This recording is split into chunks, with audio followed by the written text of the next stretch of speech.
Hello, Leo-Simha, and welcome. Welcome, Leo-Simha followers and those who are new to my channel. We're about to explore a deck, a Lenormand Oracle card deck, to see the energies and possibilities that await you in the year 2024. Whether you follow Western or Vedic astrology, this reading is designed to provide insights and guidance to help you navigate the upcoming year with wisdom and grace. Each sign, of course, has its unique strengths and challenges. And through the lens of the Lenormand cards that I'll show you now, we'll uncover what the universe has in store for you. So sit back, relax, and let's dive into your 2020 forecast. Let me show you. There you go. Okay, so this deck is 36 cards, and each card is numbered, and I have devised a mini grand tableau which is created with 4 rows of 4 cards. And let's do that now. Okay, now keep them the way. All right, so let's start.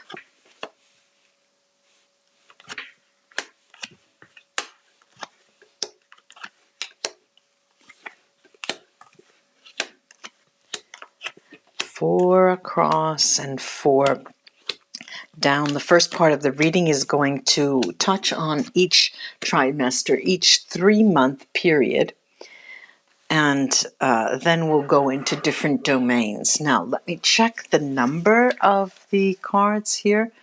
Let's see how these are placed.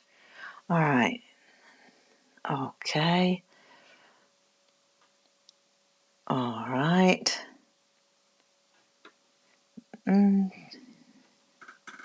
All right. So the first 3 months of the year, interesting, Leo-Simha. We have here a group of cards that is not the best trimester, January, February, and March. January, February, and March. But we do see those of you who are women have quite a bit of difficulty the first 3 months. Why? Many of you encounter people who do not have your best interests in mind, and this is on the workplace.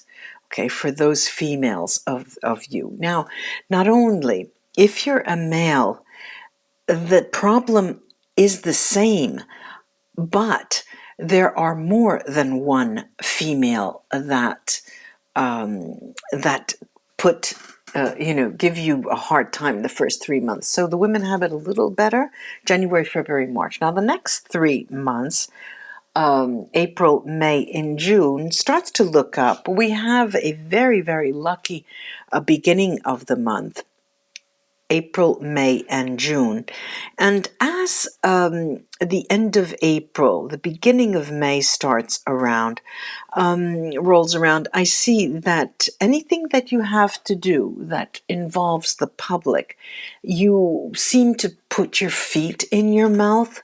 So beware of that. Be careful when you have to especially speak in public. You have to weigh your words, dot your I's and cross your T's. Then the third trimester, which is July, August, and September. It is probably the best trimester of the year, July, August, and September. We have a very clear sense of where you're going in the beginning of that, July, August, and September. Matters of the heart, emotional matters, are dealt with in an institutional fashion. Those of you who want to take up a notch the relationship, do get engaged. And we see that the times are ripe for an engagement during those periods. Those of you, however, who already have a relationship, I see that this is a revisiting of your vows and how you seem to want to take things legally. Okay, so if you live together, you aren't married, you either go with a contract, something of a, I don't want to say prenup, because if you're not getting married, it is not a nup, but you do sort of lay out your cards and you put things in writing.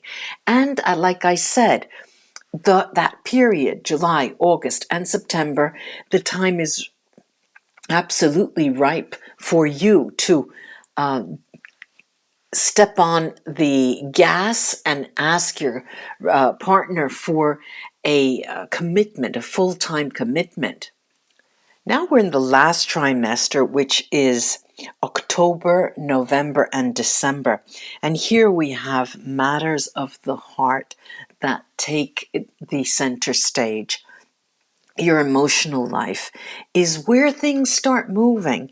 Many of you will be planning a trip together with people that you enjoy, share, family, loved ones, and or plan it for the future. Either you take a trip during that time or start planning for the future. Very important trip. And there are difficulties having to do with that trip, because not all of the people that you would like to take with you are willing to go. But that is just an impediment that you get around slowly but surely. Okay, there's a negotiation. This is an example. We won't do it now. We'll do it the next year. We'll do it the next year. Because a lot of you are together with people who want to stay home. And that is very clear at the end of the year. Now let's go into the different domains. Move the deck here.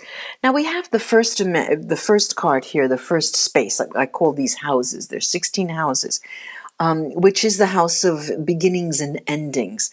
Those of you who have involvements with a female, there is a closing and opening. We're going to take a breather, step back and take a breather, but then it starts up again. And if you are a female, you also have the same with a partner. Both genders have this closing and opening. Let's take space. Let's get space. Then we have this area of surprises in the year. They're all very lucky surprises. You don't have something lurking around the corner that is ready to jump out at you. No, these are positive surprises during the year. Then actual endings. Actual endings are extremely helpful to you because they guide you in terms of what you want to do next. What is your next step? So when something closes, it's fortuitous. It's very, very lucky for you. Then the house that has to do with oral communication, that is where is the means that you're going to use to bring forward an emotional relationship. You use talk to bring yourself closer to others. Then we have the area of the spread that has to do with your work and livelihood. Here, I see many of you Leo-Simhas changing jobs, leaving, quitting one job, and moving on, changing. You really want to change.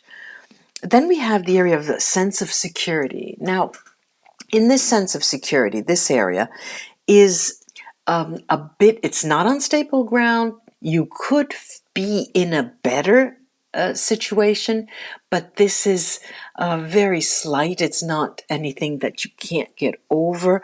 Your sense of security takes a hit, but then it immediately comes back to normal. We have the area of guidance. Now, you're guided during the year 2020 concerning matters of the heart. You have a gut feeling. You know what you want, and you know what the stars mean for you. You know how to orient yourself in matters of the heart. Then we have the areas of home. Many of you Leo-Simhas have this need. You feel the need that you have to go home. Now, return home. What does that mean? That could mean that you're your area, your country where of birth may be far away, and you really feel the need to go back there in the year 2024. Then we have the area of public life, and here the area of public life, this is where your difficulties are most. When you're in the public, like I did mention before, there is a difficulty in speaking in public or negotiating in public. Hold your tongue, dot your I's and cross your T's. But here I'm seeing that it's further strengthened and highlighted that you really have to be careful what you do and what you say, mostly in the public. Then we have the area of public life, and it is an obstacle. It's in the home. The card of public life is in the home of obstacles that can be surmounted, but it will take a lot of effort. Then we have decisions, the decisions making, and most of your decision making in the year 2024, Leo-Simha, is around the notion of institutions, municipalities, hospitals, institutions, education, things like that. Then nuisances, the home of nuisances, the house of nuisances, are problems that are not small. Usually the nuisances are a flat tire, the washing machine breaks. This, for you in the year, there are more serious issues to face. They are life-changing issues that you need to deal with. Then we have the area of the spread that has to do with something hidden. Here we have work is hidden in the sense that, remember we said many of you quit your job. You put an ending to that. Here I see something hitting around the corner is an unwitting surprise, is a positive surprise for you, having to do with your passions, your activities, something that you spend your time with. Matters of written communication, the house of written communication. Here I have the whip, and the whip tells you, look, if you can forego the written communication, use your talk to get you by.